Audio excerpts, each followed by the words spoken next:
शीर्षक आसमान से लौटे जीवन। पृष्ठभूमि वर्ष 2022। सर्दियों की एक सुबह फ्लाइट 307 दिल्ली से शिमला जा रही थी।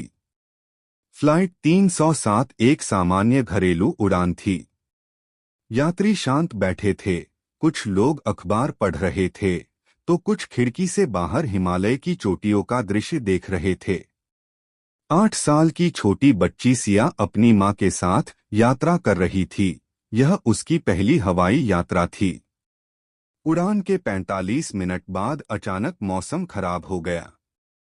तेज हवाएं, बिजली की गड़गड़ाहट और विमान में कंपन शुरू हो गया। पायलट की आवाज आई, हम गंभीर तूफानी मौसम में प्रवेश कर चुके हैं, कृपया शांत रहें और सीट बेल्ट बांध लें। कुछ ही पलों में विमान का एक इंजन फेल हो गया और नियंत्रण खो बैठा।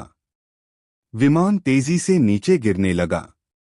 सिया की मां डरते हुए सिया को गले लगाते हुए, कुछ नहीं होगा बेटा, भगवान हमें बचा लेगा। तभी एक तेज धमाका हुआ। विमान पहाड़ों के बीच एक बर्फीली घाटी में दुर्घटनाग्रस्त हो गया। दूसरे दिन रेस्क्यू टीम बर्फ के बीच प्लेन का मलबा ढूंढती रही। उन्हें उम्मीद नहीं थी कि कोई जिंदा होगा। लेकिन तभी उन्हें मलबे के नीचे हल्की सी आवाज सुनाई दी, सिया की। रेस्क्यू टीम ने तत्काल बर्फ हटाई और देखा कि सिया अपनी मां के बाहों में थी, लेकिन मां अब इस दुनिया में नहीं रही थी। मां ने अपने शरीर से सिया को ढककर ठंड और चोटों से बचाया था। सिया को तुरंत अस्पताल ले जाया गया।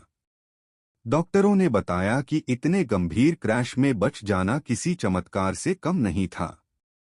न केवल सिया जिंदा थी, बल्कि उसे केवल मामूली चोटें आई थीं। जब सिया को होश आया तो उसने कहा, सिया, धीरे से। मां ने कहा था, भगवान हमें बचा लेंगे। और उन्होंने सच में मेरी मां को फरिश्ता बना दिया। यह घटना पूरे देश में खबर बन गई। लोग मां की ममता और उस ईश्वर के चमत्कार को याद करते रहे जिसने एक मासूम जान को बचाया। सिया को बाद में एक एनजीओ ने गोद लिया और आज वह प्लेन से डरने की बजाय पायलट बनने का सपना देख रही है। निष्कर्ष, जब सब उम्मीदें टूटने लगती हैं, तब एक मां की ममता और भगवान की कृपा मिलकर चमत्कार रचते हैं। यह कहानी सिर्फ एक दुर्घटना की नहीं, बल्कि विश्वास, बलिदान और जीवन की जीत की कहानी है।